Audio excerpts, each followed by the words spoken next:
right, everybody. Welcome back to the Purple Podcast. This is your host, Austin Isaac. Hope you're doing all right out there today.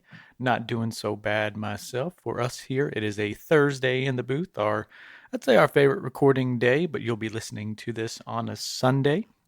We got a good one coming to you today. This is Almost Famous. So this is the 2000 Cameron Crowe semi-autobiographical coming of age, comedy, drama, rock film, whatever you want to say for it. So we'll see. Welcoming in my co-hosts today, as always, Griffin and Mike Fletcher. How we doing, fellas? He's got Nick Cage with him. Got Nick Cage, represent. We'll see some more of that. We'll see some more of that a little bit later. Look at that cat. Austin, I didn't even notice that. That's funny. Did it again. Sir. Well, what's going on with you, Pops? Hey, you know I love this one. Austin, well done. Guys, this is one of Cameron Crowe's, you know, when he was working for Rolling Stone. I mean, he was a young man. You know, there's a lot of the band names have been changed. We know that Led Zeppelin was huge with him. You know, we know a lot of like Russell's character. We know that Russell's character was based loosely off of Robert Plant of Led Zeppelin. So, you know, a lot to talk about. You know, if you love music, you're going to love, you know, why did I pick this one? I picked this one because I love music. I love this cast. I mean, you can tell this cast had a lot of fun. You know, I talked with someone last night, and they were talking about the lead character, William. They're saying, hey, you know, I just found him kind of blah, you know, and I think that was what we wanted out of him. We wanted that cat to be a little timid. We wanted him to be a little shy, you know, kind of want to see what you guys think as we go along, you know, checking this one out. But I really enjoy this one. This one's fun. It's easy to watch to me. And again, the music. There's things that I notice every single time. Beginning of the movie, you know, I love Todd Rundgren. You know, there's a song that we hear right off the bat of Todd Rundgren. I don't, as my brother loves to say, I don't recall, you know, hearing that when I've seen it probably the 10 times that I've watched this one. Mm-hmm. Well, this is starring, as you mentioned, our little cat, Patrick Fugit, alongside Kate Hudson. Billy Crudup, I guess is how you say his name, or Crudup. I'm not quite sure. I was struggling with that one. And then, as you mentioned, an ensemble, a lot of cameos in this one throughout. We'll have to touch on that a little bit down the line. But, you know, as we always do here, join us on this journey, the Sad Sacks here, discussing our favorite characters, scenes, themes, and things, and answer the eternal question, the guy we've already brought out here early, is this movie better with Nicolas Cage? Plotline, logline, we got a wide-eyed teenage journalist lands a dream assignment to tour with an up-and-coming rock band, only to discover the intoxicating highs and emotional costs of life on the road and the blurred lines between truth, loyalty, and growing up. Directed, produced, written by Cameron Crowe. This movie, in terms of performance and reception, $60 million budget, does not perform well at the box office. So this is two in the row that they're at a loss, not even, you know, barely getting the budget back, which is a loss. Because I think, what is it? You're supposed to make like 1.5 or 2.5 times your budget to be a profitable movie. Yeah. $47.4 million at the box office. Reviews very well critically, reviewed very well on all the, you know, the sites. IMDb has it as 7.9 out of 10. Rotten Tomatoes, 91%, Letterboxd of 4.1. Does win an Oscar for the screenplay, Cameron Crowe. Nominated for 2 more. Actually, 3 more, I guess, technically, because we get 2 actresses nominated in supporting roles, that being Kate Hudson and Frances McDormand. And the film editing actually gets nominated. So I'm going to send it. I'll send it to you first, Mike, here. Tell us a little bit. You know, you've already gotten into it a bit, but give us your rating and just tell us some of the things you like about this movie. Absolutely. Guys, you know, back in the 70s, you know, I'm basing this off of my uncle. My uncle's 10 years older than I am, and he used to talk about traveling to go see the next concert. So kids would travel. The concerts didn't cost what they do now. I mean, I just went to one yet last night. I mean, $100 to see basically some type of cover band. So think about that. It, again, cheap entertainment, live music. Everyone wants to see live music, you know. I love as I said, I love the music. I love the movie due to the music, but the story of the band, you know, the beginning, you know, that's the title, Almost Famous. These guys just start out, they're a band, and you see all the quirks of this band, you know, like the t-shirt, you know, just how stupid they act over a dumb t-shirt, you know, and you see Cameron Crowe's, you know, character William, you know, writing about these guys. You know, he was a fan of these guys, and he talks about, you know, he was in love with the band and he had to be critical and write a true story about them. And we get to see that as we go through. So we get to see, as I love to say, the good, the bad, and the ugly of the music industries. You know, and again, we get to see, Austin talks about the highlights of the names. We get to hear Led Zeppelin's name. We get to hear David Bowie's name and all the others. But as for rating, Aust, I am 4 to 4.5 on this movie. It didn't Which hit one, the 5. baby? It didn't hit the 5 scale with me. There was a few things that I thought they could have done a little better. But all in all, again, I love it. You know, again, this is one of Kate Hudson's first movies. You know, I was telling the boys earlier, she's 19 years old in this. I thought she was phenomenal in it. So whatever award she got, well deserved for that young lady. 4 or 4.5. Which one, Mike? How about a 4? Okay, that's good. Gotcha. Griff, sending it your way, partner. Hey. Man, I think that's pretty well said, Dad. I think this is a pretty fun one. Like you said, coming of age. And I also think that it has a bit more finesse in the way that it talks about the music industry. I think a lot of movies kind of miss that mark, at least from what I can tell. It kind of feels a little bloated. But this movie feels a little bit more down to earth in a lot of ways. Something I was reading that I actually did kind of notice is that they said this movie actually got kind of panned for not featuring as much in the way of like drugs and debauchery.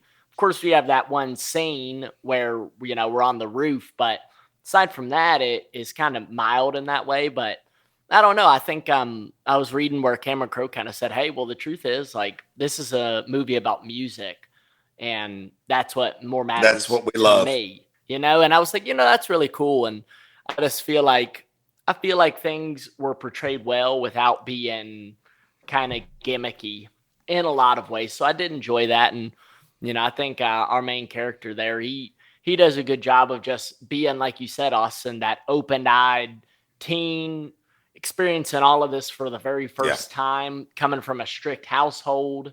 You know, I thought that really kind of measured up nicely. I would actually rank this one, if I were going to have a ranking, it would be between 3, 5, and 4.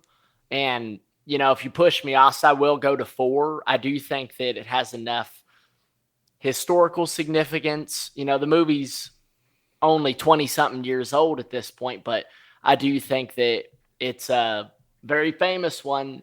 And like you said, Dad, I think getting to see Kate Hudson in this movie, you can kind of see why she blew up in the way that she did. Yeah. But I think it's fun. I think that you kind of get to see all of the warts of these people in a nice way. And I think it is funny with some of those cameos, like you said, Austin. Yep. Well, I guess it's my turn here now. Go for it. Things I liked here. I thought the journalism aspect of it is actually the most compelling piece. I thought Philip Seymour Hoffman, Lester Bangs is awesome. Would have liked a lot more of him.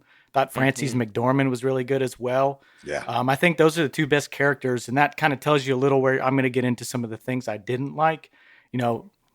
But outside of that, I think it being shot on film, the grainy element to it looks great. It's a really good looking movie, and it really fits the vibe and feel of what they, you know, the era and what we were going for. And, you know, you don't see so many movies today. I mean, no one's shooting shit on film anymore, really. So when that comes through, like, you can really feel it. It's like listening to a record on vinyl with that same kind of appeal to it. And that works in this.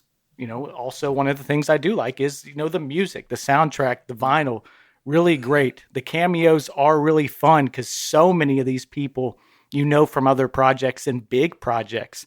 The one that I'm thinking of right away, you got fucking Dwight Schrute in this thing, massive character in The Office. You got Cameron from Modern Family, and you got Jimmy Fallon. I mean, there's all these names, and I'll touch on all of them a little bit later. I think the bookends of this movie are really good. I think it starts hot. I think that's interesting, that stuff. So the stuff with Frances McDormand, the family element, and kind of this restrictive parenting to where they, the sister runs out on it. I thought that first scene's really great and felt a lot like a Wes Anderson movie. There was a lot of like whimsiness to it.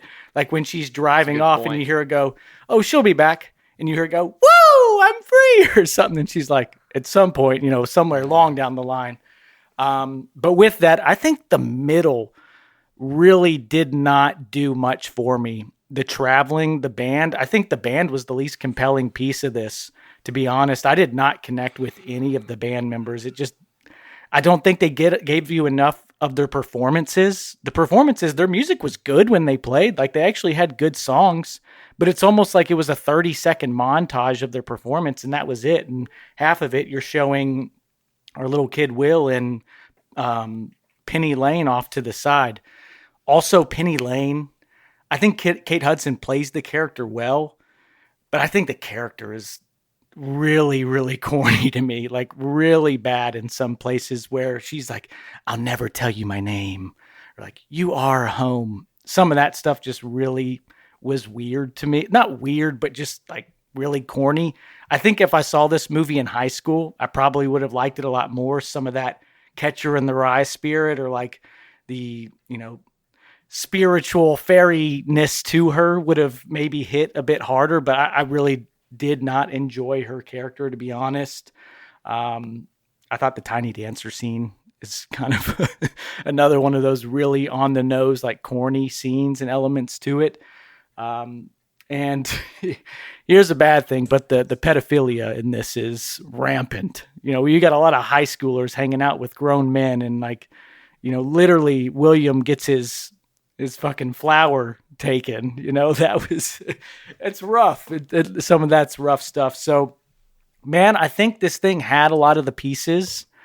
I just don't think it ultimately did it for me. And this is real rich coming for me after our last episode, right? But I'm going to give it a 2.5, like middle of the road. And I could even, if I was being an asshole, go lower, just because I felt like there's so much more potential to this movie and this story.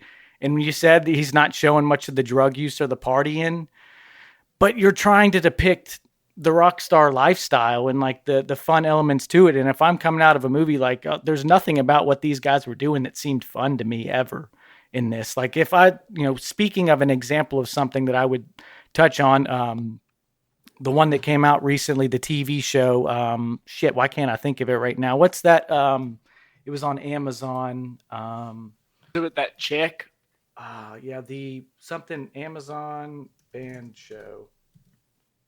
Not the Runarounds. I'll get around to finding it. God damn it! I should have written it down. The Runaways. No, that's not. It's the. It's that one chick's name, isn't it? I never saw it. Yeah, it was the. Yeah. Okay. Well, we're just gonna move on. I'm giving it a 2.5. It's not a bad movie. I just think there was so much left on the table and left on the plate. Something that makes a lot of sense is there's a 3-hour director's cut where it seems like maybe that would have filled in some of the gaps for me, because a lot of just the traveling, all those instances are so brief that I don't know, like I felt like the ending was not earned. I didn't feel like I really went on a journey. I never really dove into the middle element or aspect of their touring. The shows, you don't get much of the shows. There's one party scene, but like, I don't know. Even that, he's like, "I'm looking for something real, man." And then someone shows up immediately. "Oh, we're just some real Topeka people." And then he's walking around. And so like that stuff just didn't do it for me. I don't know. Like it wasn't, and maybe it's something that like I've seen things since that did it better. But I don't know. I just never rose to those heights. I didn't care for the Band-Aids very much. Those characters, it didn't do it.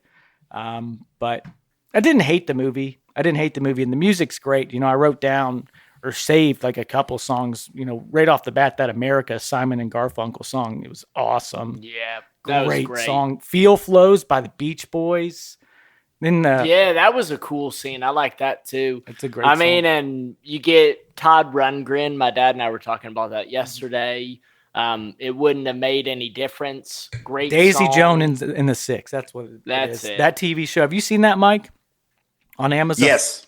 I really like that one. I thought that one is that one shows you the throes of a band. One kind of thing that I said, you put Penny Lane in the band, you think this is a better movie? You think she's like a band member and there's some kind of like beef between them that's kind of that story?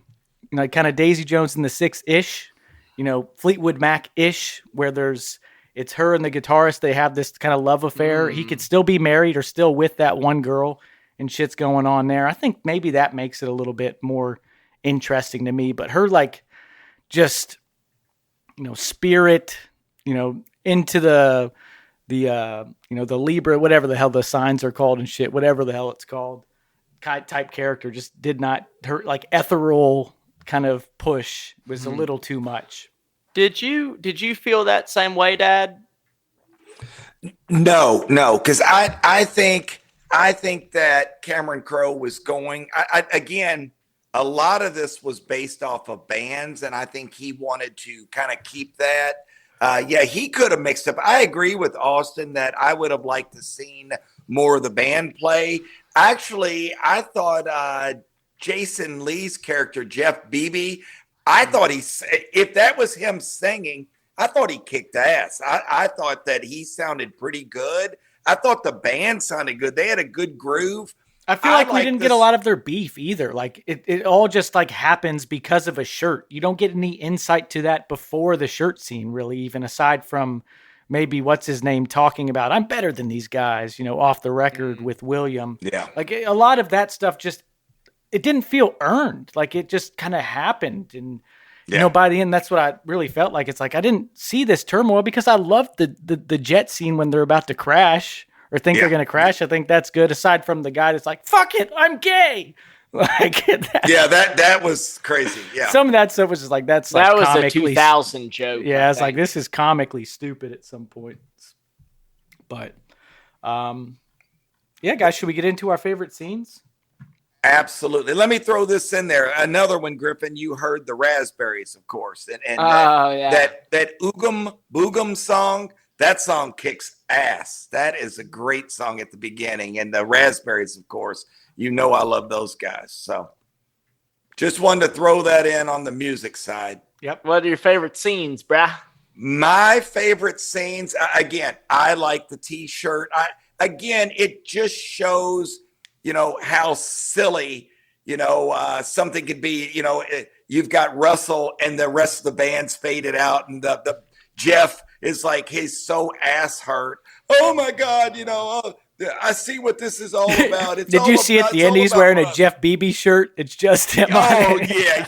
I didn't notice that. Yeah, when it's like, he makes me, I sound like a dick. You are a dick in that scene. He's wearing his own shirt. Yeah. Yeah. And Russell says everything that was said and everything he wrote was true. Yeah. So I thought that was good. Again, I liked, as Austin mentioned, I like the kids pick up Russell and William, and they real Topeka people, and Russell starts telling everyone that they're real, and he's, he apparently he had to have been a little stoned off his ass at that point. Well, then he drank acid. And then he takes acid and they're going, hey, William goes, when do you think the acid's going to kick in? And you see the next scene is he's on the roof of the kid's house, saying he's a golden god. We all know, that's known that was something Robert Plant did back in his I will day, say there were two criticisms that I had to redact, and one of them was I'm a golden god. It's like, that was so fucking on the nose, but I guess that asshole said it because I read that Robert Plant did that. And also it's like, how the fuck is William at 15 after one article he writes for Cream magazine getting a Rolling Stone front page cover story But I guess Cameron Crowe was writing for Rolling Stone in his teens, which it's like, I guess that's an era thing. That just seemed very rushed to me as well. It's like that fucking guy was immediately calling him up. We like your work, man. It's like, he's written one thing. Yeah. But yeah. And Austin, I do disagree. I love the Tiny Dancer scene. I like it when they were going around, because of course I like Elton John. He's one of my favorites. I do too. But Mona Lisa's, that song's awesome in this. I just thought it was like the band.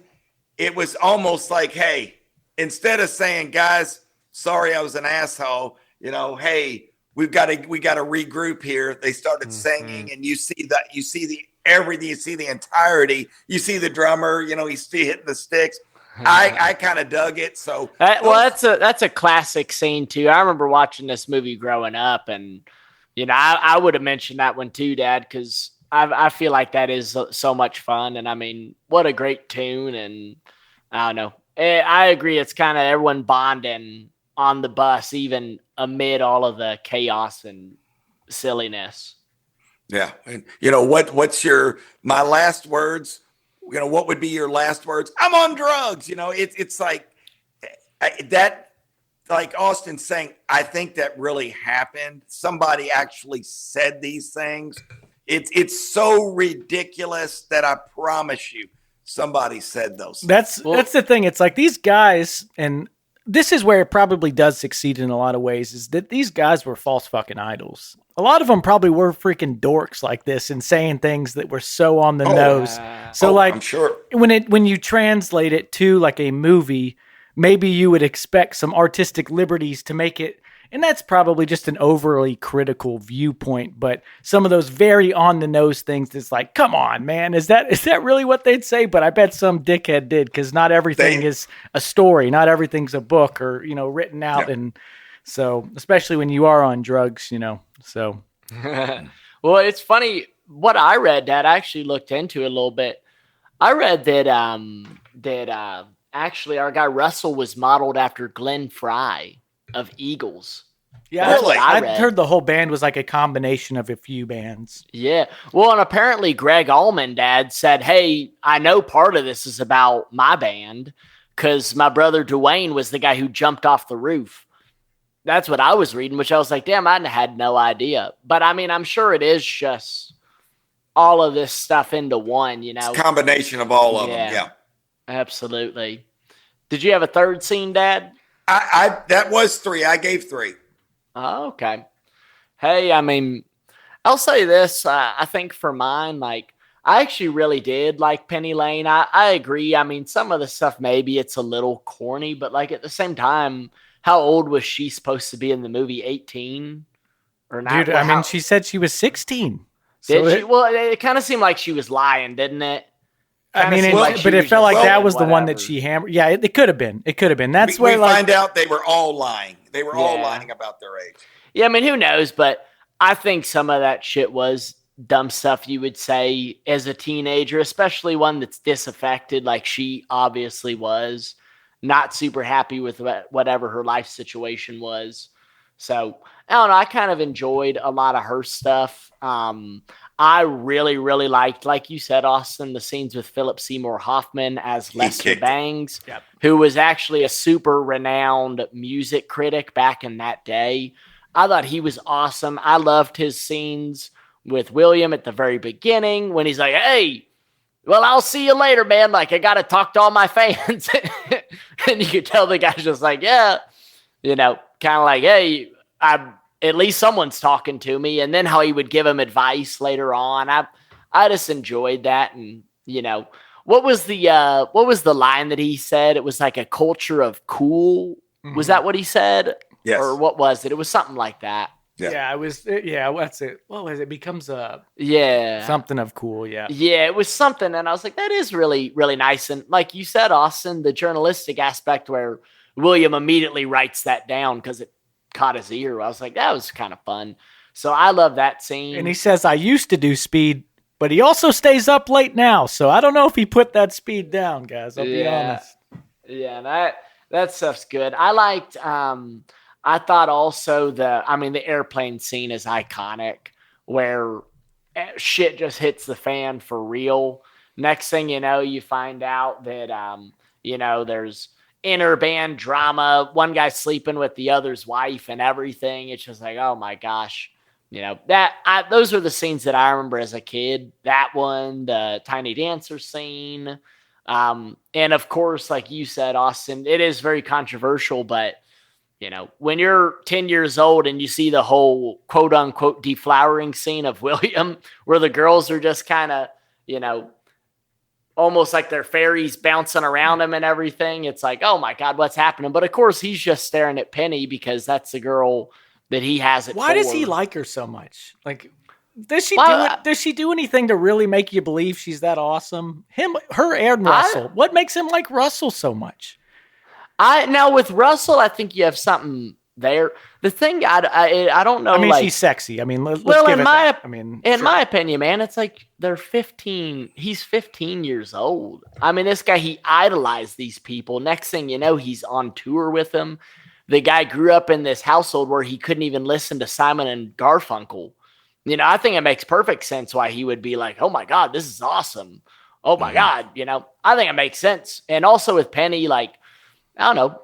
Obviously she does have it going on. And I think that there is something like when you're that age, you can be really influenced by maybe that attitude of not caring. I mean, I think that she pretty well embodies that. And another great scene, something that I did think was really cool, was actually when she brings William to that party. Is it the party in LA at the beginning of the movie? The Riot House. Yeah, the Riot House, where she just kind of uses him to get Russell to check her out. And I thought all that played actually kind of nicely. And then, of course, she had Palexia. Annie, what's her name, Dad? Is it Anna Paquin? Thank you. Yeah, you have her go over to William and go, hey, watch. Look how she's playing this. Look at this. And I don't know, I kind of found it entertaining and I just enjoyed it. I do agree. Some of it is overdone. Some of it is a bit corny. I think it kind of has like I think silver lining, and what you've got at is like, man, when you, I think this movie would appeal a lot more to like high schoolers. Like when you are kind of in that frame of mind, because I can get it where he's just starstruck. He's googly-eyed. Oh, yeah. That's all it is. He doesn't need a found reason to like her. He doesn't need a found reason to like these guys, because I feel like maybe for story's sake, like maybe it's in the extended track, whatever, where you get a little more of that development, because this whole time he's basically just getting cucked by Russell. So why is he like either of them? He's getting used by Penny and he's getting cucked by Russell. Like, I mean...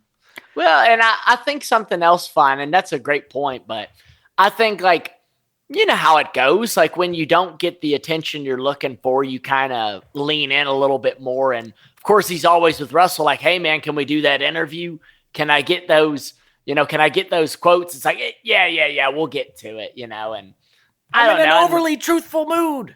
Well, and he also pulls him aside at that one point and it's kind of like, hey man, and that's when he mentions, he's like, hey, I feel like I'm better than these guys, but I grew up with them. And, I think he was just letting him in a little bit more. And, they're not perfect characters. Obviously, they're flawed. And, he's messing around with Penny Lane. I think in terms of like the drugs and the party, and like you said, aside from that one house party, you don't get really any of that. Aside from Penny having to get her damn stomach pumped. How about some lewds making a reappearance? Some Quaaludes. Absolutely. But I think those are probably some lemons, weren't they?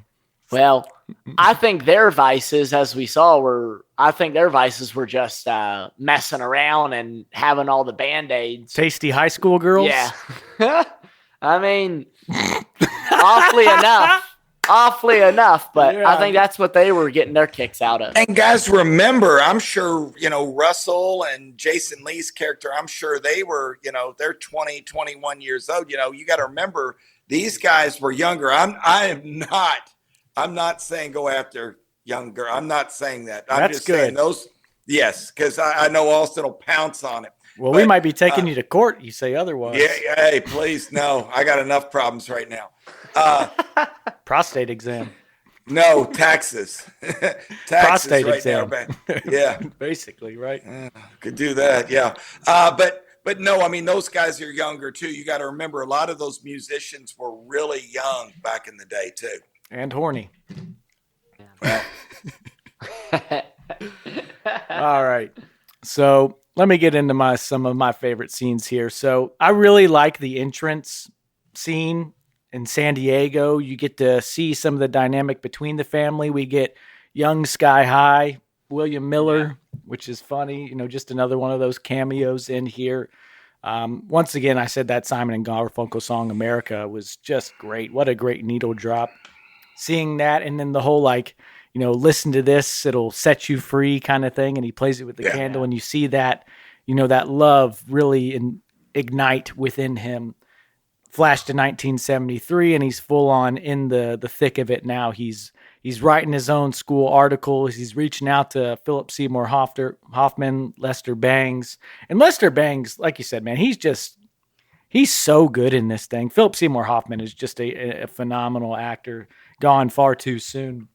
And he gives him an assignment, that's great. And he goes off and goes to that first show.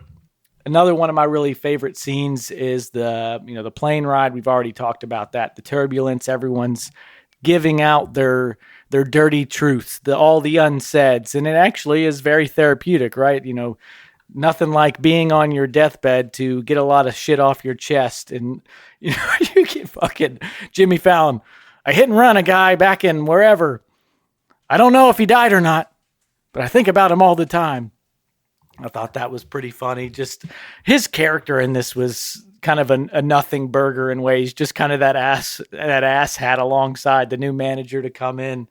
But the last one that I really, really enjoyed, and let me do the last two here, but that last phone call he has with Philip Seymour Hoffman.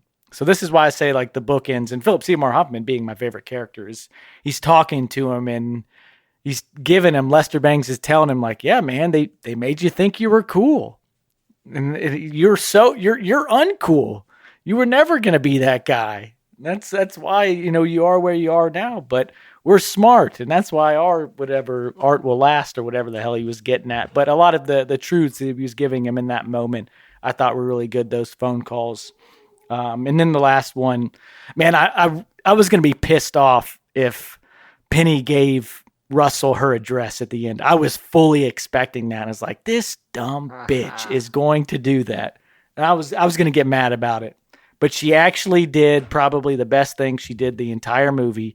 She writes or gives him William's address, and Russell shows up to the house, the conversation with his mom. I thought that was really good stuff there, because throughout it, there's those phone calls home. And I think there's a really good small scene in there where Russell takes the phone from William and talks to his mom, and she gives him the what's what about it. It's like, oh, I know you're corrupting my son and all that, and scares the hell out of him basically. And Will goes, oh, she means well. So I thought that was a really good scene as well within that. There we go. There we go. Nice. We got characters. Let's send it to Mike. Mikey. All right, guys. My favorite character. My favorite characters. Again, my favorite character. I really struggled because again, I like the majority of the. I'm just kidding.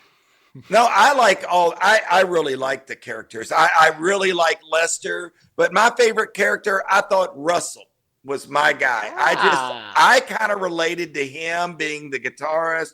I thought he was the big dick. Yeah, Mike, you play guitar? No, gosh, damn. I just thought, I get it why everyone liked him. The guitar players in the bands back in the 70s were it. The Jimmy Pages, the Pete Townsends, all those guys. Everybody wanted to be a rock star. Everybody wanted to be that guy. So I thought it was kind of cute. He kept calling William the enemy. He would say, hey, I'll give you an interview. Come up to my room. And then he comes up to the room and he's, with Kate Hudson's character, Penny Lane, and go away, go away, leave us alone, piss off, and that's probably really the way it was. And I love his honesty when he says, man, just make us look cool. I loved it. I just loved that. And the very end, when he flips around the chair and he actually gives William his interview.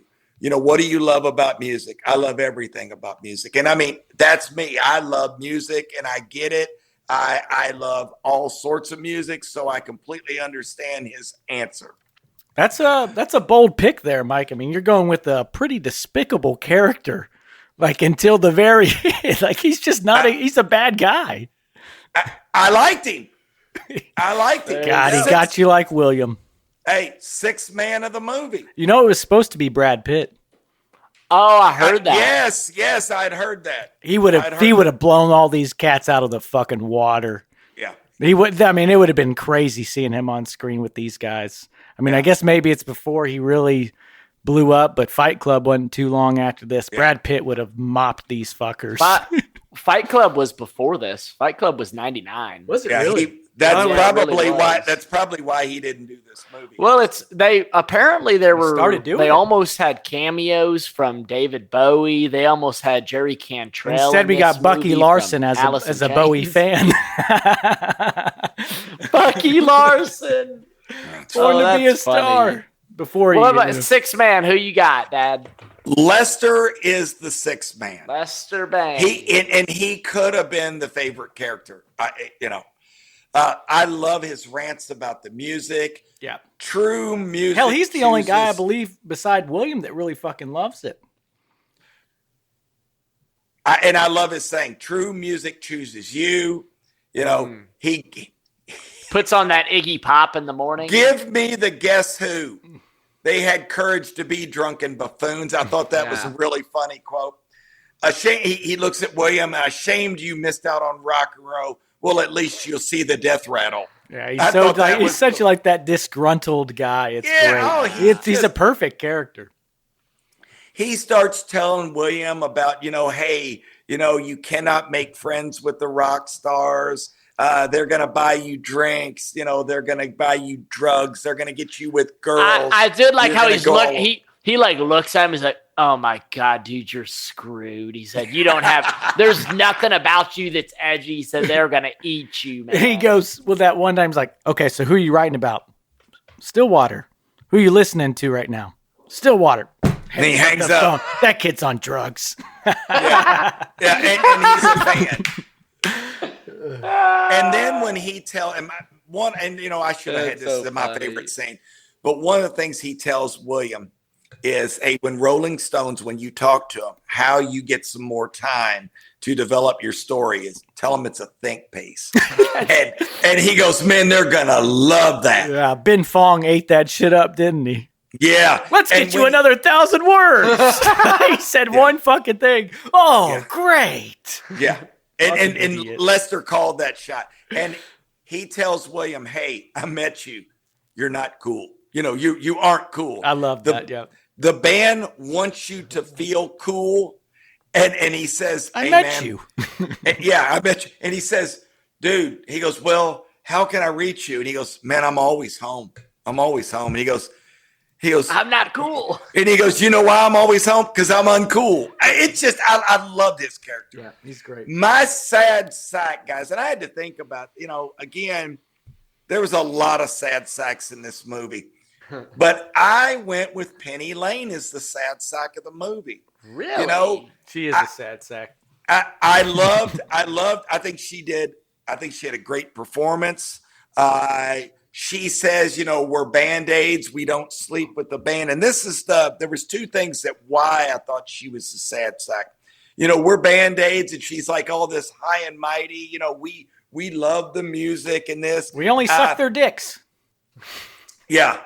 And then she ends up being the girlfriend of Russell's, and she's doing a lot Gets more. Her heart broken. Yeah. And she's saying, hey, don't ever get serious with these guys. And then you see her when Russell has his girlfriend around.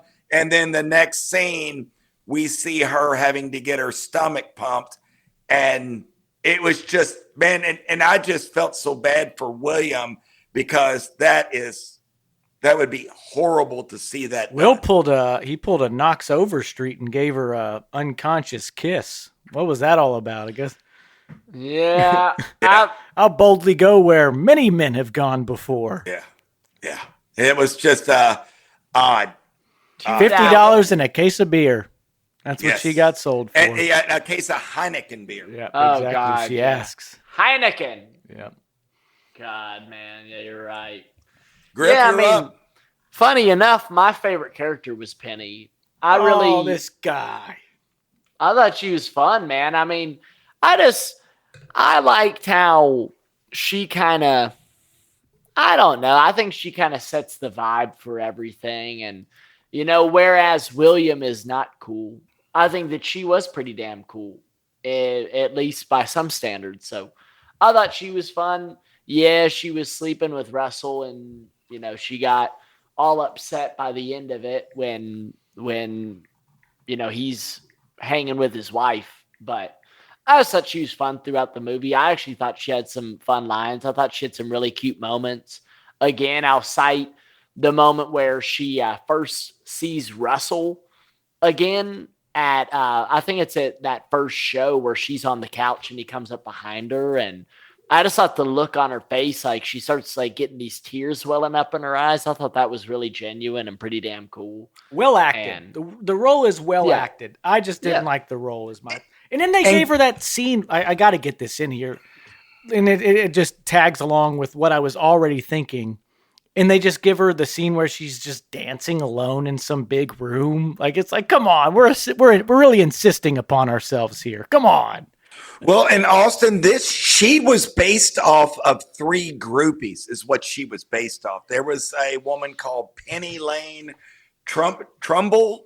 There was also, and I know these because, I was a young man back in the day and I saw both of them, I think, in Playboy, but there was a Pamela Des Barnes and a BB Buell. BB Buell, I think BB Buell, I may be wrong here, but I think that is, what's her name? The guy from Aerosmith. That's his daughter. Steven Tyler. Yeah, Liv Tyler. Liv Tyler. Eowyn. That's the daughter. She was with, Todd too, Dad? I think she might have been messing with Todd for a sec. Could be. Yeah. Griffin, we know that is true because that was his daughter. Yeah. I feel like they could have added some depth to her character, maybe given you something about her backstory, because a lot of it is like the mystery and the unknown. But I don't know. It was too much of that throughout it. Yeah. Yeah, I don't think I minded that too much. I think it was just kind of like, obviously she came from a bit of a troubled past, but I would say that my 6th man, I'm right there with you, Dad. It's got to be Lester. He's the man. He was awesome. I think Philip Seymour, I think his professionalism and his expertise really shined through. I mean, it was no doubt that he was one of the best actors on that screen. So I thought he killed it. He was so much fun to me. I really loved him in that beginning sequence where he's actually in the radio station and he is just kind of walking around. Give me some Iggy Pop. Yeah, doing his whole thing. And he's rocking, this was funny. Again, when I was reading, they said that the Guess Who shirt that he had on was actually Cameron Crowe's from when he was a, beginning journalist. That was an OG shirt. So I thought that was pretty cool too. Very cool. So I love Lester. I think you already summed it up perfectly why he was such a great character. Mm-hmm. My sad sack, I think you can kind of split it a few different ways. Shout out our man Jay Baruchel from Tropic Thunder. Sandusky, old Kevin Sandusky. He's a funny guy because, he's obsessed with Led Zeppelin. He's Zeppelin. Just, he touched this pin. He touched this pin. Robert Plant, he touched it. Yeah, I mean, he was just going wild. I mean, classic ADHD going on. But he was kind of a sad sack. But also, I think you can say the drummer was a sad sack. The only thing they let him say in the whole damn movie was, "I'm gay."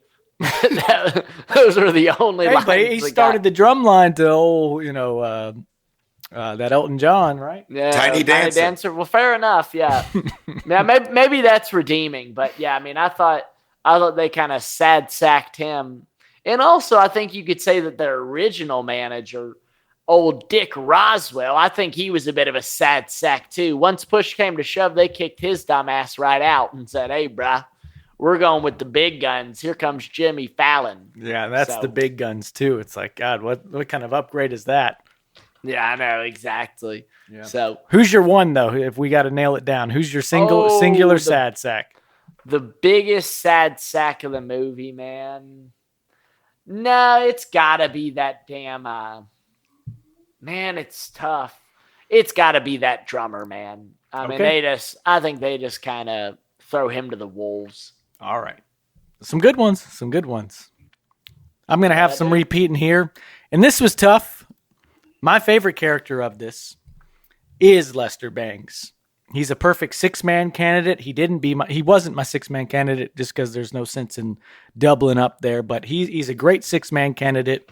I also got to give Elaine Miller, the mom, some love. She was fantastic. She's great. She's my second favorite character in this. I love her like nuttiness throughout this. She is very peculiar. Don't do drugs. Like really peculiar. And she's a college professor and has that whole scene where she has to stop.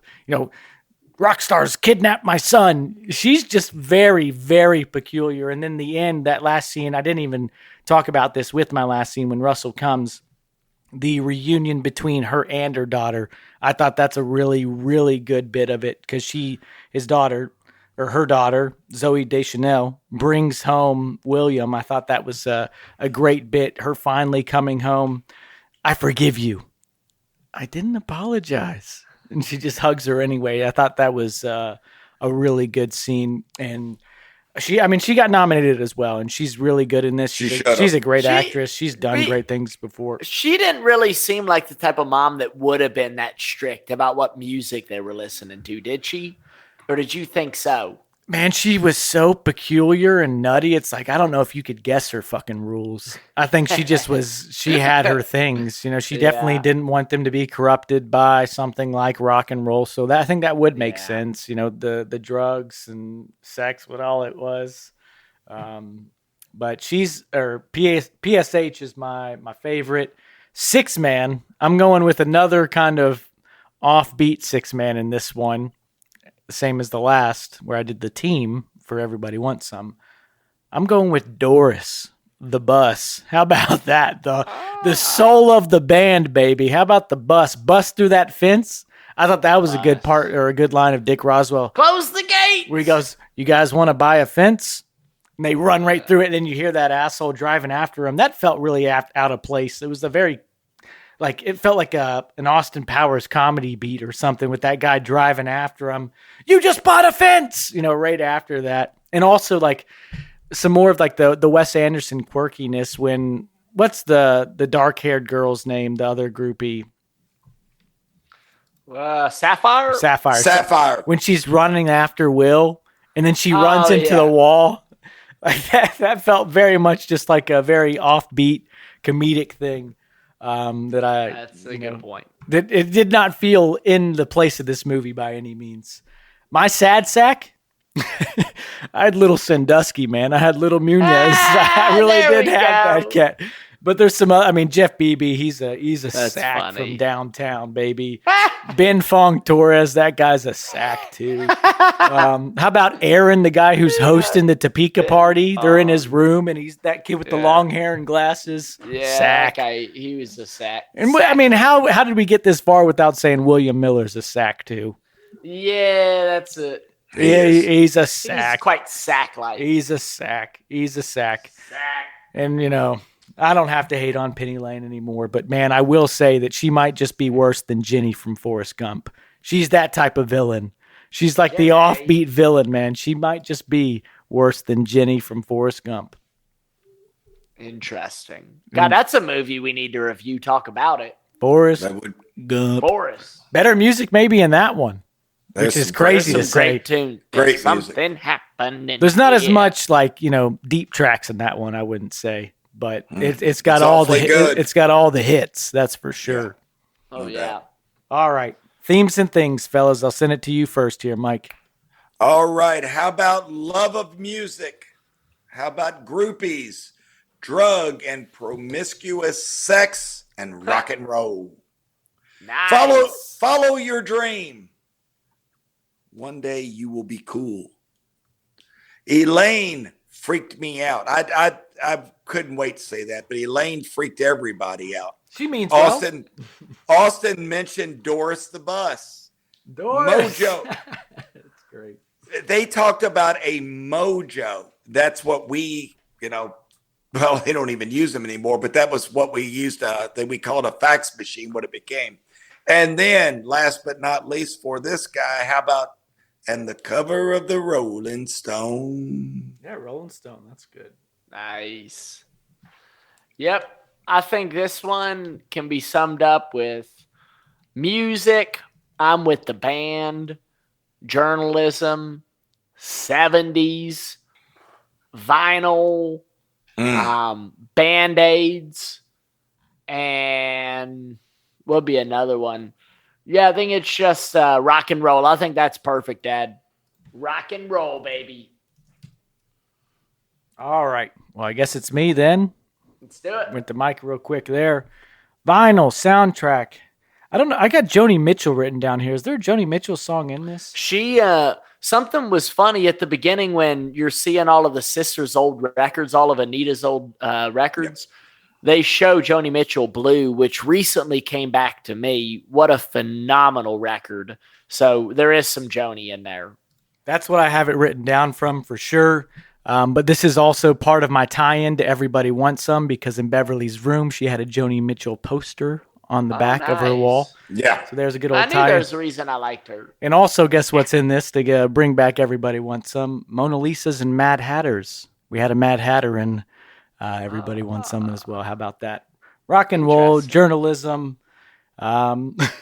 lewds, baby. How about Alvin and the Chipmunks? We got Jason Lee in here as well. Yeah, so, my name is Earl. Yeah, you're right, Austin. Yes, absolutely. Excellent. False idols, cameos. Yeah. We got the Sky High Kid. We got Zoe Deschanel. We got Little Sandusky, Dwight Schrute, Cameron Tucker from Modern Family. We got Jimmy Fallon, Bucky Larson, Bowie fan, all over the place. Apparently, Dad, Peter Frampton helped a lot with this movie, too. He might have even written one of Stillwater's tunes, which I think is really cool. Have we even said that the band was named Stillwater? I think I might have mentioned it, but maybe we didn't. Maybe we haven't. They were Stillwater. Stillwater. And apparently they had to pay off some guys who actually had that name. They put a space in between it, didn't they, or something? I don't know. Who knows? But I just heard they had to pay him off a little bit. But Stillwater.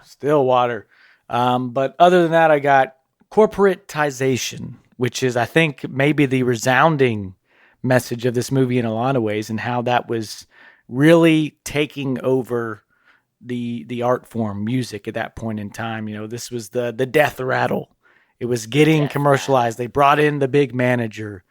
Well, guys, we've made it. And here we come yet again to the final question we must answer. Hey, Dad, get ready for it. Get ready. Better be looking. Yeah. Is Almost Famous better with Nicolas Cage, baby?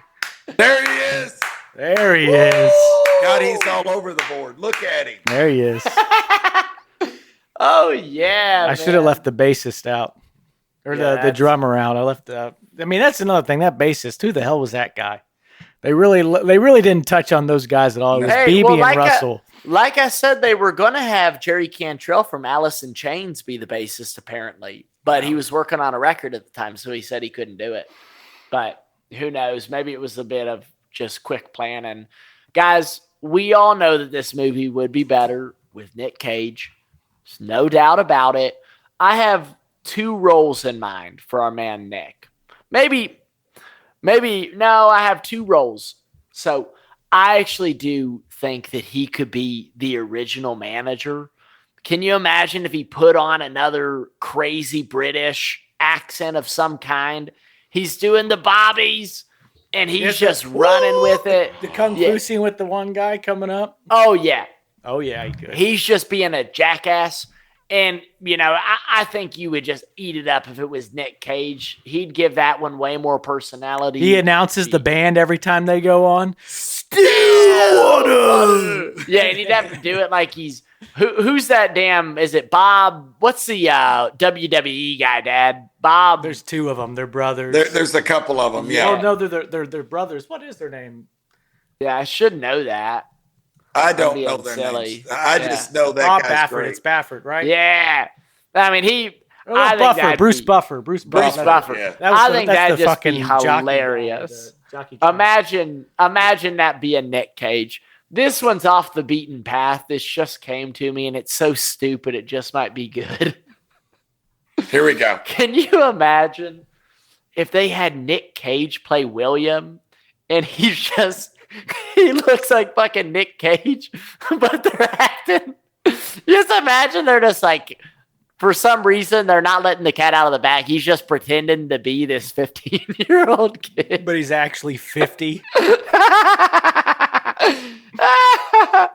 They got the girls dancing around him, and he's in his undies, and just, I don't know. I think it'd be half damn hilarious.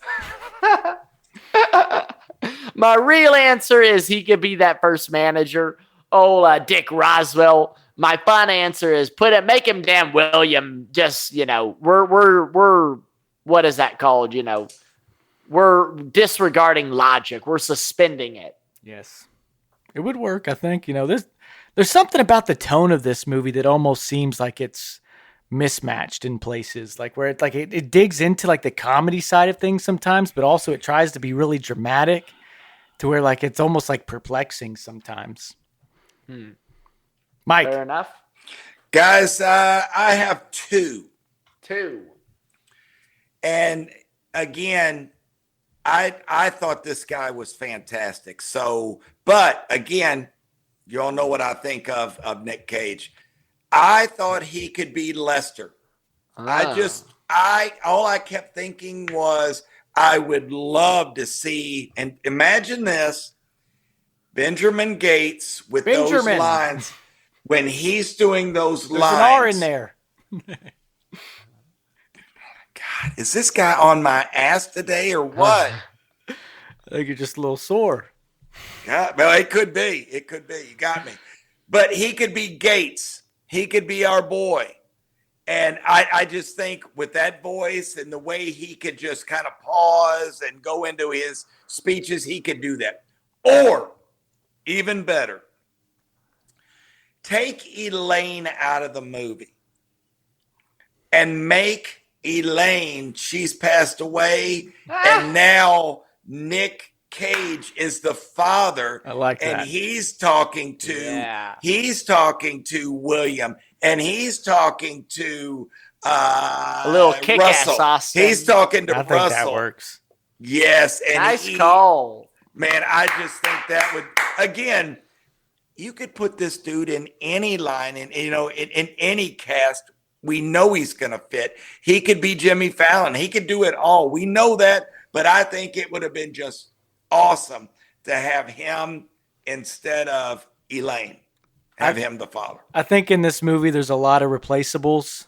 You pick the two most irreplaceable people for me. I think he still works in both of those roles for sure. My number one for him was Dick Roswell. He's the first manager for sure. He would absolutely take that role over.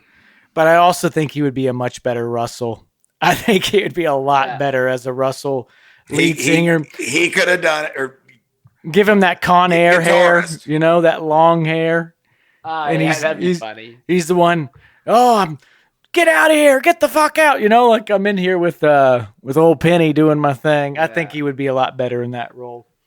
But he could have definitely done it. Especially if you were looking like this, he could pull that off easy. That's what I mean. Give him the Con Air long hair. Oh yeah. Hairy chest. Get up, burly Nick. chest. Yeah. Yeah, you would. Good looking Hell man. yeah. Damn right. Hell, this might be the first time we didn't mention his receding hairline in about 20 episodes. Well, I was trying to hold off on it, but of course I was thinking, imagine if he was William and they got a fucking wig on him. It's like progressively creeping back. Imagine the scene when it closes up on his eyes, when he's looking back at Penny. When he gets up in his tidy whities the next day. Oh, yeah. God, that's great.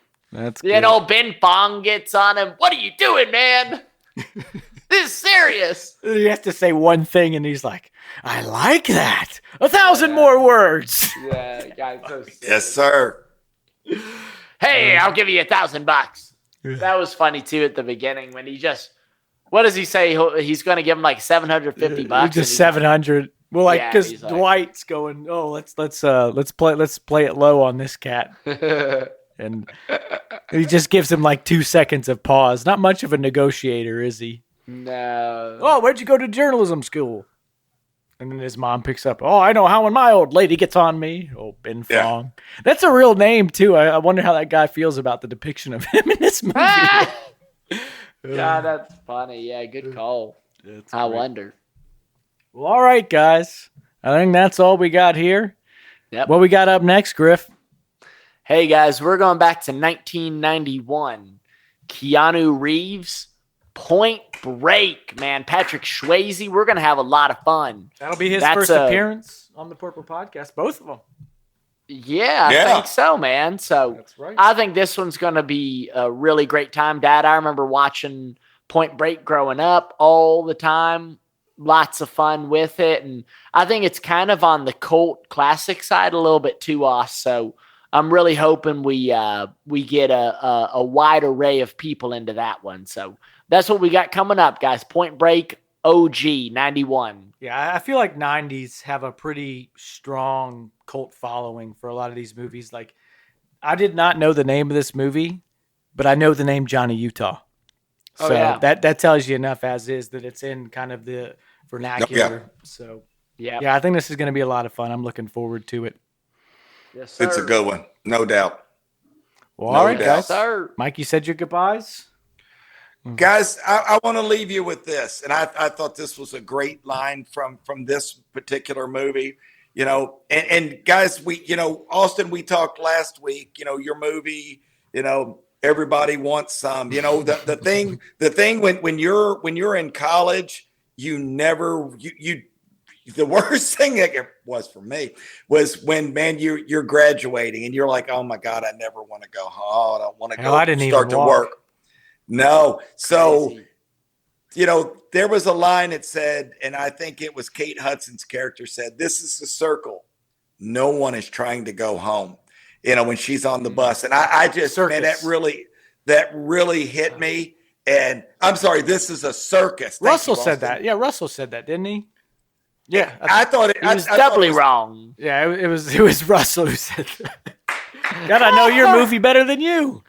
Yeah, I just hey, Austin, that was my misspelling, by the way. This is a circle. I thought a circle. That didn't sound right. It makes sense, I guess. Yeah, this is a circus. No one is trying to go home.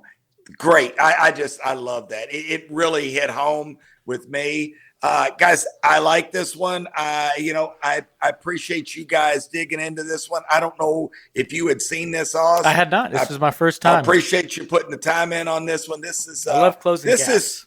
Oh shit! Yeah, Turn the frame off too.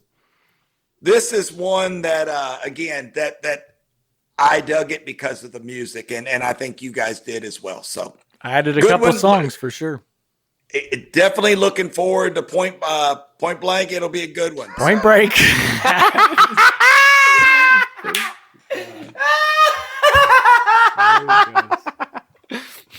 What's wrong with this guy, Oz? Griffin, I swear to God, my memory is slipping. What is wrong with this guy? Golly. Hey, man. We're going to have to get him some nootropics to get that brain firing again. Yeah, we need some stem cells or something.